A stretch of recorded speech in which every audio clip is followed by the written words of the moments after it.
Rumors had always been a part of life at Ridgewood High. From ghostly apparitions in the gym to tales of students who mysteriously disappeared, every hallway seemed to have its own story. But none were as chilling or as persistent as the legend of Locker 122. It was said that the locker had once belonged to a student named Ethan, who vanished without a trace during his sophomore year. Teachers claimed he had transferred schools, but students whispered otherwise. Some said Ethan had been trapped inside the locker itself, while others believed it was cursed, swallowing anyone who dared open it. Despite the warnings, I couldn't resist investigating. One Friday afternoon, I stayed after school to finish a history project in the library. As I packed up my books, I overheard two janitors talking near the vending machines. "That locker's acting up again," one muttered. "Lights flickering, cold drafts, same as last time." My curiosity spiked. They were talking about Locker 122. The hallway leading to it was eerily quiet when I arrived.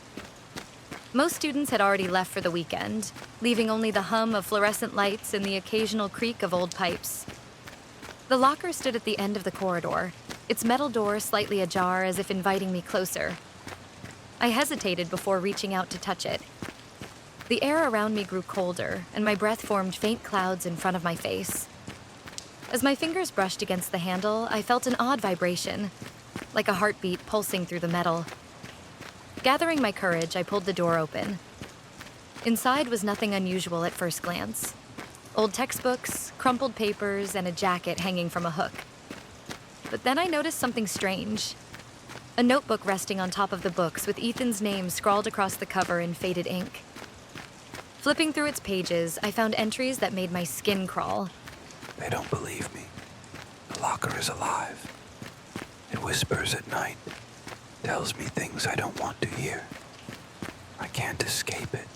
The final entry was smeared with ink and nearly illegible. If you're reading this, run. Suddenly, the lights flickered and went out completely. Panic surged through me as darkness enveloped the hallway.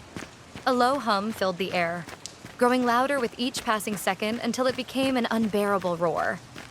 Then came the whisper, a voice so faint, yet so close that I could feel its breath on my ear. You shouldn't have opened it. I turned sharply but saw nothing behind me. Yet the whisper continued, circling me like an unseen predator. Stay with me. The locker door slammed shut on its own, and a cold gust knocked me backward into another row of lockers. My heart pounded as I scrambled to my feet and bolted toward the exit. The hallway seemed endless as I ran, each step echoing louder than the last. When I finally reached the main doors and burst outside into fresh air, relief washed over me. Until I looked back at Ridgewood High one last time. Locker 122 wasn't visible anymore. Instead, there was just an empty space where it had stood moments ago. The whispers followed me home that night, fading only when dawn broke through my bedroom window. I never returned to Ridgewood High after that day, not even to graduate. But sometimes in quiet moments when I'm alone, I still hear it. A faint whisper calling from somewhere far away. Come back.